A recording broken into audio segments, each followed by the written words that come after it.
So good morning guys. तो चलिए start करते हैं आज के यानी कि 25 अप्रैल के इंपॉर्टेंट करंट अफेयर्स को। देखिए हमारा पहला प्रश्न क्या है। अभी हाल ही में राष्ट्रीय पंचायती राज दिवस कब मनाया गया? तो आंसर होगा 24 अप्रैल को। तो याद रखेंगे पहले तो कि हर साल 24 अप्रैल को ये राष्ट्रीय पंचायती राज दिवस के रूप में मनाया जाता है। अब आपके मन में प्रश्न आएगा 24 अप्रैल को ही क्यों? क्योंकि 24 अप्रैल 1993 को ही 73वां संविधान संशोधन लागू हुआ था और इस बार का पंचायती राज दिवस का आयोजन कहाँ पे किया गया? जम्मू कश्मीर के पल्ली पंचायत में। और मैंने आपको बताया भी था इस आयोजन से पहले यहाँ के सभी घरों में सौर ऊर्जा उपलब्ध कराई गई है, इसीलिए ये भारत की कार्बन न्यूट्रल होने वाली पहली पंचायत बन गई है जो लोगों के लिए एक उदाहरण का रूप में काम करेगी। अच्छा बताओ, ग्राम पंचायत का गठन संविधान के किस अनुच्छेद में है? अनुच्छेद 40। और अगर प्रश्न पूछा जाए कि त्रिस्तरीय पंचायती राज व्यवस्था किस समिति की सिफारिश पर भारत में लागू की गई? तो आंसर होगा बलवंत राय मेहता समिति। और कब और कहां से शुरू होती है? राजस्थान के नागौर से। कब? 2 अक्टूबर 1959 को।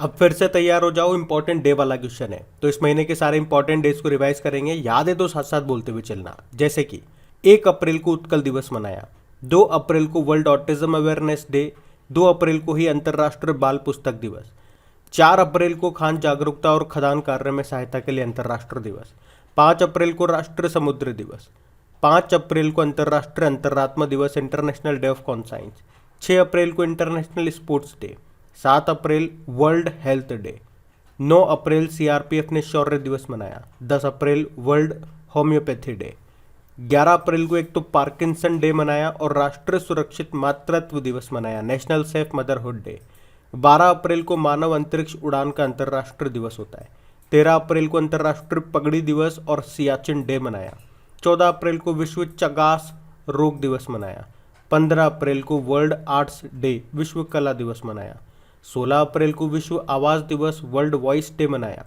17 अप्रैल को वर्ल्ड हीमोफीलिया डे, 18 अप्रैल विश्व विरासत दिवस वर्ल्ड हेरिटेज डे, 19 अप्रैल को वर्ल्ड लीवर डे मनाया और 21 अप्रैल को एक तो विश्व रचनात्मकता और नवाचार दिवस यानी world creativity and innovation day और 21 अप्रैल को ही नेशनल सिविल सर्विस डे के रूप में मनाया।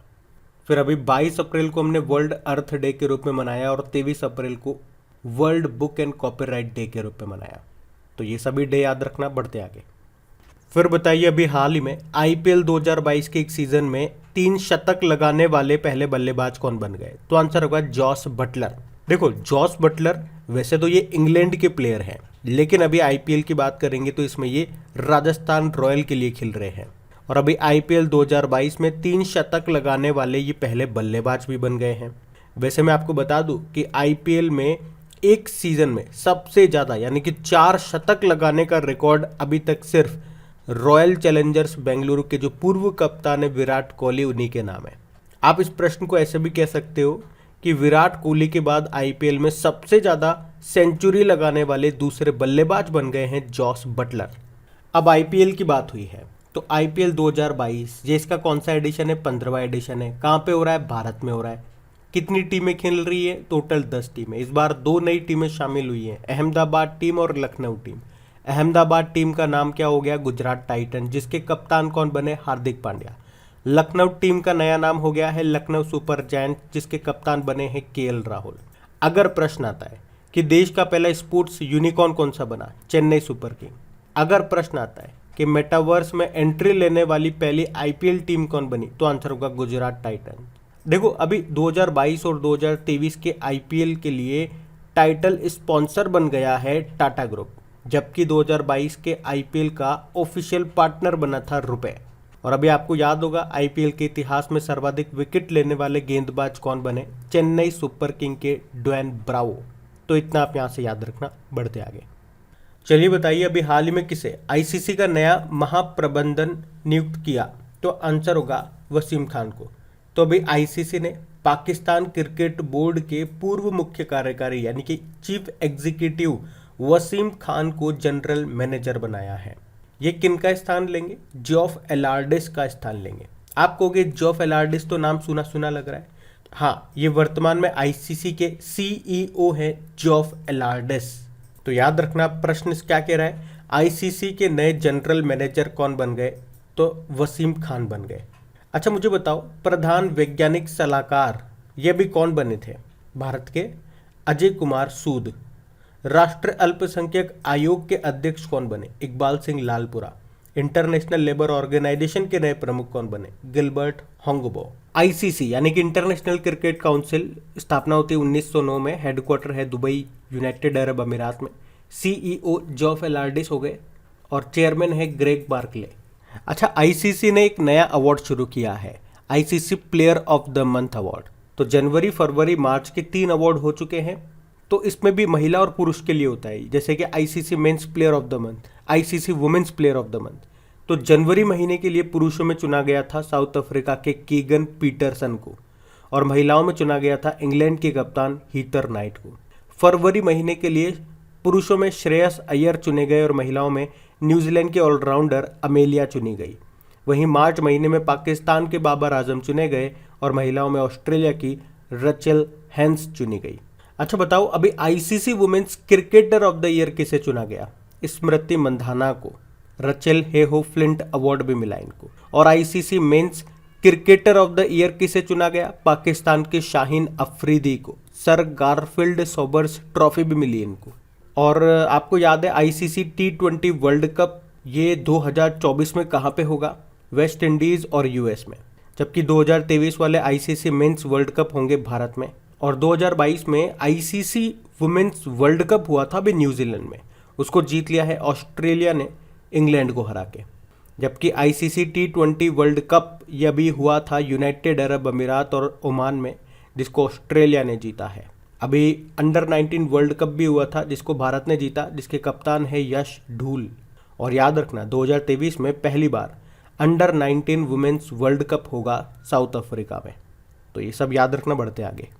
चलिए बताइए, अभी हाल ही में भारत के बच्चों की स्थिति पर देश की पहली रिपोर्ट कौन तैयार करेगा?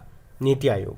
तो अभी नीति आयोग और यूनिसेफ इंडिया ये दोनों मिलकर के भारत में बच्चों की स्थिति पर एक रिपोर्ट जारी करेंगे, जो राज्य में स्वास्थ्य और पोषण, शिक्षा, पानी और स्वच्छता और घरेलू जीवन स्तर को समझने में मदद करेगी। नीति आयोग, कल भी हमने इसके बारे में पढ़ा था।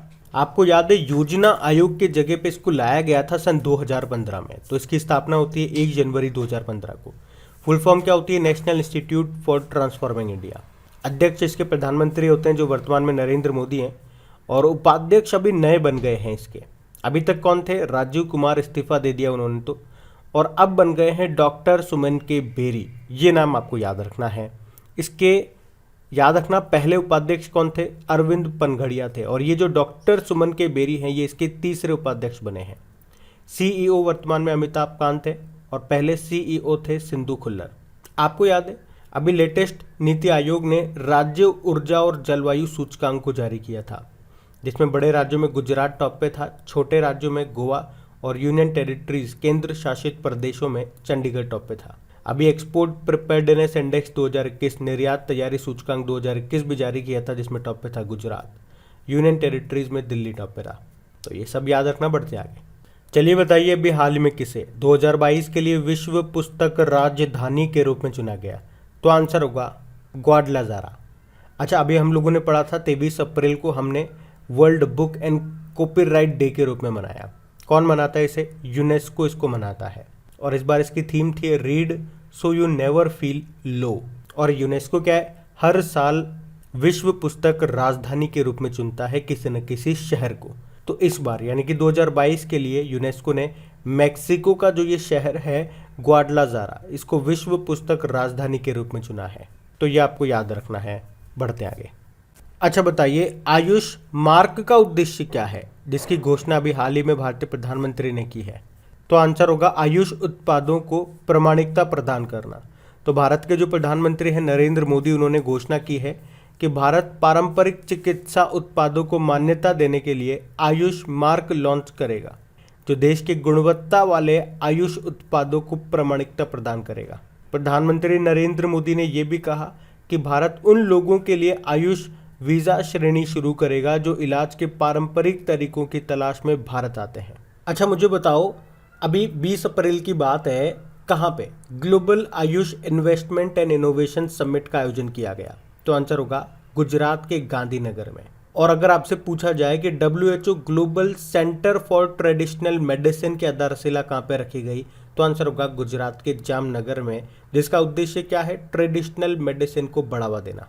और आपके आयुष मंत्री कौन है, जिनके पास शिपिंग मंत्रालय है, यानी कि सर्बानंदा सोनोवाल।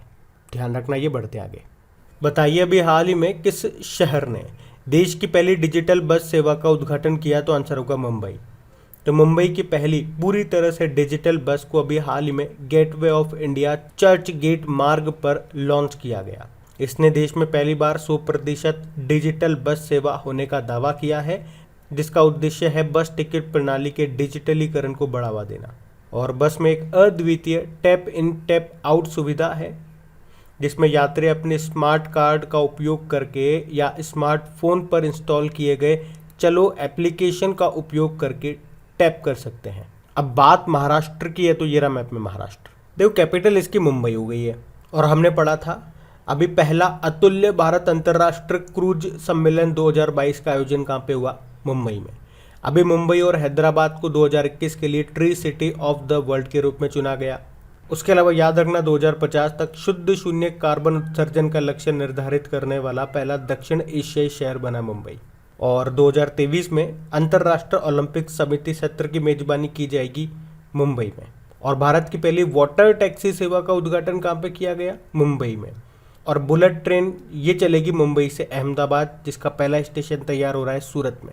अभी महाराष्ट्र के लातूर में आपको याद है बाबा साहब अम्बेडकर जी की 70 फीट ऊंची स्टेचू बनाई गई, जिसे स्टेच्यू ऑफ नॉलेज कहा गया। और देश की पहली मेडिकल सिटी इंद्रायणी मेडिसिटी ये पुणे में स्थापित की जाएगी, मतलब यहाँ पे सभी उपचार एक ही स्थान पर उपलब्ध होंगे।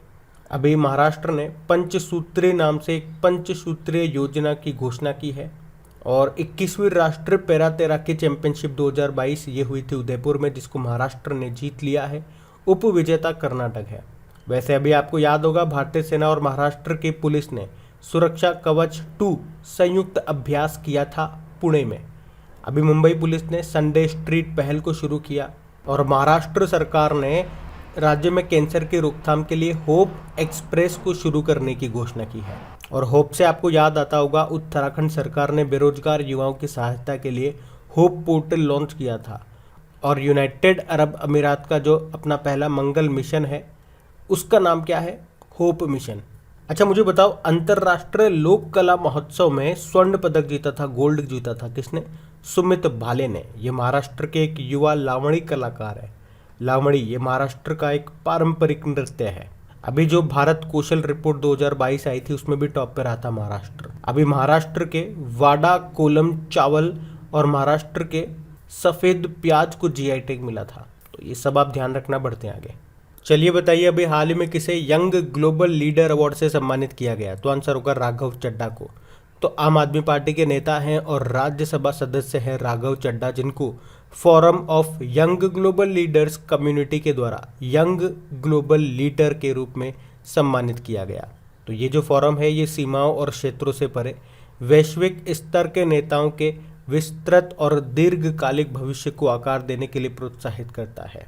बबीता सिंह के बारे में सुना है आपने, ग्लोबल पीस एम्बेसडर 2022 इनको चुना गया। उसके अलावा एंटरप्रेन्योर लीडरशिप अवार्ड उद्यमी नेतृत्व पुरस्कार 2022 से सम्मानित किया गया विवेक लाल को।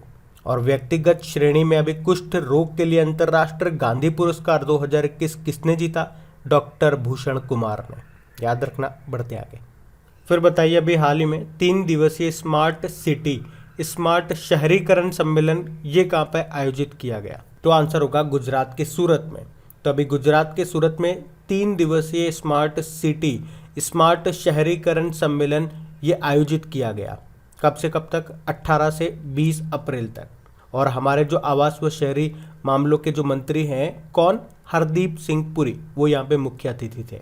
यहाँ पे सर्वश्रेष्ठ शहर का पुरस्कार मिला सूरत और इंदौर को, और सर्वश्रेष्ठ राज्य का पुरस्कार मिला उत्तर प्रदेश को।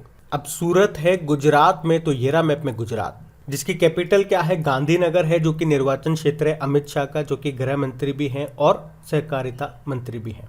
यहाँ के मुख्यमंत्री कौन है, भूपेंद्र पटेल हैं, और आचार्य देवव्रत गवर्नर हैं।